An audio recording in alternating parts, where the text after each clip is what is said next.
Hello, students. Welcome back to the Easy Learning Classes to Study. Today, in this video, we will read the chapter The Portrait of a Lady. This is the first chapter of your Hornbill book, and the chapter is written by Khushwant Singh. Uh, this chapter is The Portrait of a Lady, is the story of the author himself. He is telling about his relationship with his grandmother over the years. He writes down her daily activities and how she evolves as a character as time passed by.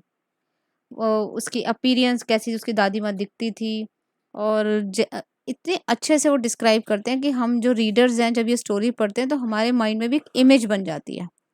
Now let's start the story. My grand mother like everybody's grand mother was an old women. अब यहाँ पे खुशवंत सिंह बताते हैं कि मेरी जो दादी माँ थी हर किसी की दादी माँ की तरह एक ओल्ड वुमेन थी. She had been old and wrinkled for the 20 years that I had known her. Writer बताते हैं यानी खुशवंत सिंह कहते हैं कि वो she had been old and wrinkled यानी उनके फेस पर झुर्रियाँ थी, ओल्ड थी. 20 साल से जब से मैं उनको देखता हुआ आ रहा था, जब से मैं उनको जानता था तब से मैं उनको ऐसे ही देख रहा था.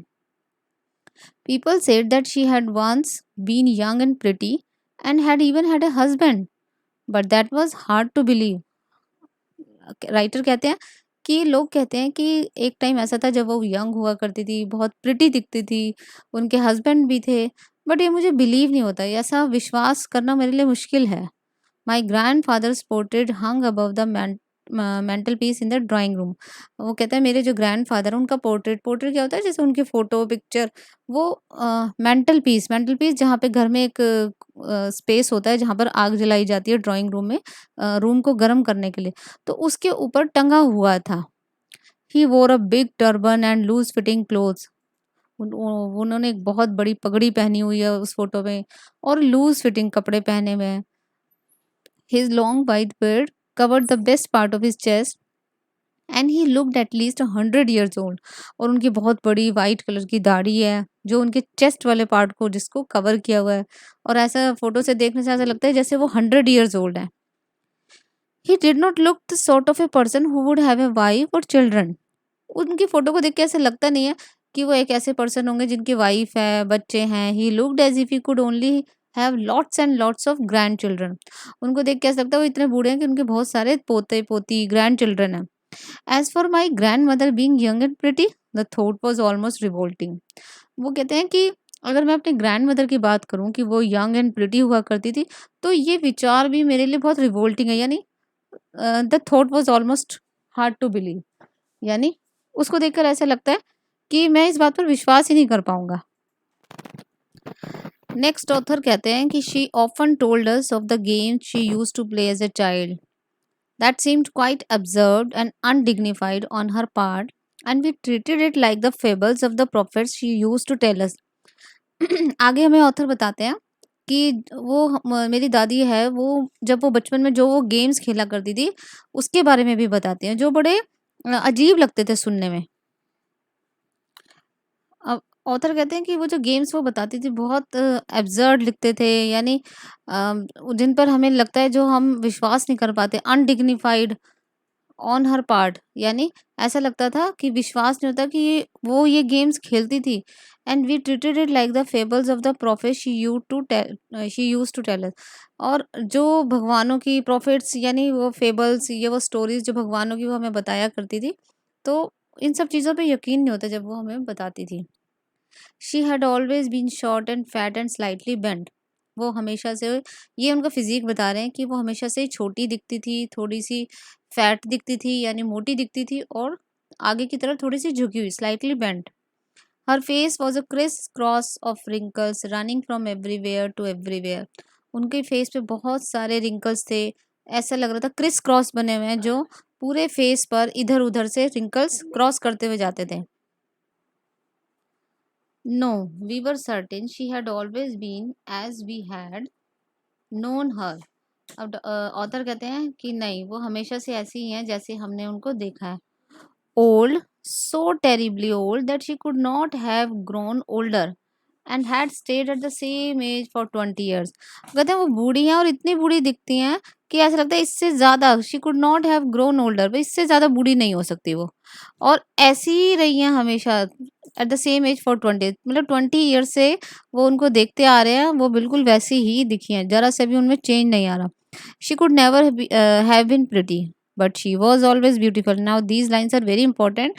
हियर द ऑथर सेज कि वो कभी प्रिटी नहीं हो सकती थी, लेकिन वो हमेशा से ब्यूटीफुल रही हैं।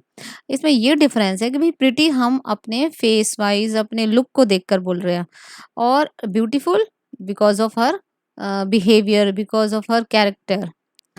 She hobbled about the house in spotless white with one hand resting on her waist to balance her stoop and the other telling the beads of her rosary।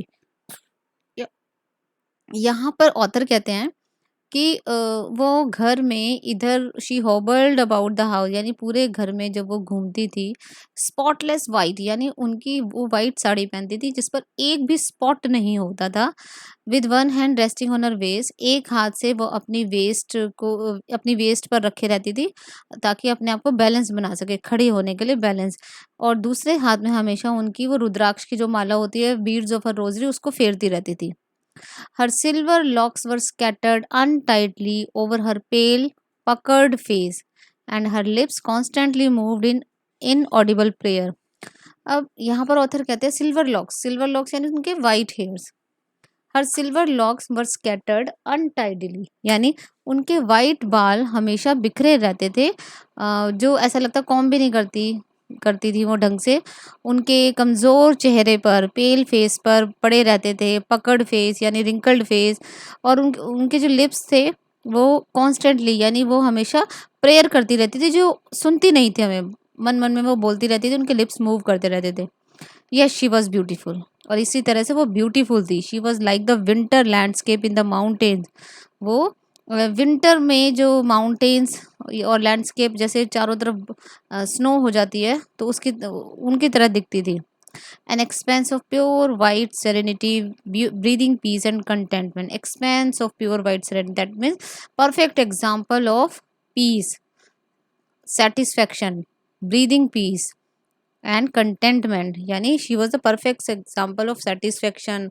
Pure white serenity is the pure white soul. She didn't want anything extra in her life, she was satisfied with her life. My grandmother and I were good friends. My parents left me with her when they went to live in the city and we were constantly together। Author कहते हैं कि मेरी grand mother और मैं दोनों बहुत अच्छे दोस्त थे। मेरे पेरेंट्स मुझे उनके पास छोड़ गए थे जब वो शहर में रहने के लिए चले गए थे, सेटल होने के लिए, और तब से हम दोनों एक साथ थे। She use to wake me up in the morning and get me ready for school. वो मुझे सुबह उठाती थी स्कूल जाने के लिए और मुझे स्कूल जाने के लिए तैयार करती थी। She said her morning prayers in a monotonous sing song while she bath and dressed me in the hope that I would listen and get to know it by heart. और वो अपनी morning prayers in a monotonous sing song, यानी same वही prayer every day, monotonous यानी without change, हर रोज वही गाती थी जब वो नहाती थी या मुझे ड्रेस्ड करती थी, मुझे तैयार करती थी स्कूल के लिए, इस उम्मीद में कि मैं उनको सुनूंगा और उसे उन्हें दिल से याद कर लूंगा उस प्रेयर को। आई लिसनड, मैं सुनता था, because I loved her voice but never bother to learn it. मैं सिर्फ इसलिए सुनता था क्योंकि मुझे उनकी आवाज़ से प्यार था, लेकिन मैंने कभी इस बात की टेंशन नहीं ली कि मैं इसको लर्न कर लूँ। Then she would fetch my wooden slate which she had already washed and plastered with yellow chalk, a tiny earthen ink pot and a red pen, tie them all in a bundle and hand it to me। आगे author कहते हैं कि फिर वो मेरी wooden slate को वो पहले से ही वॉश करके रखती थी, प्लास्टर्ड कलर का, सॉरी येलो चौक होता था जिससे वो उसको प्लास्टर करके रखती थी, और एक मिट्टी की बनी हुई इंक पॉट होती थी, रेड पेन होता था, उन सबको एक बंडल में बांध देती थी और फिर मुझे सुबह दे देती थी। ब्रेकफास्ट, आफ्टर अ ब्रेकफास्ट, नाश्ता करने के बाद, अब वो नाश्ता क्या होता था, of a thick stale chapati with little butter and sugar spread on it, we went to school. वो क्या करती थी, जो स्टेल चपाती, जो रात को बनाई हुई पहले से रखी हुई जो चपाती होती थी, उसके ऊपर थिक मोटी सी चपाती होती थी और उसके ऊपर वो बटर और शुगर को स्प्रेड कर देती थी और उसके बाद हम स्कूल जाते थे। She carried several steel chapatis with her for the village dogs. वो अपने साथ बहुत सारी स्टील चपातीज स्कूल लेकर जाती थी। और किसके लिए लेके जाती थी? जो विलेज के डॉग्स होते थे उनको खिलाने के लिए। My grandmother always went to school with me because the school was attached to the temple. Temple, मेरी ग्रैंडमदर हमेशा मेरे साथ स्कूल जाती थी क्योंकि school was attach to the temple. School मंदिर के साथ अटैच था। The priest taught us the alphabet and the morning prayer. वहाँ के जो पुजारी होते थे वो हमें अल्फ़ाबेट सिखाते थे और morning prayers. While the children sat in the rows on either side of the veranda, singing the alphabet or the prayer in a chorus, my grandmother sat inside reading the scriptures.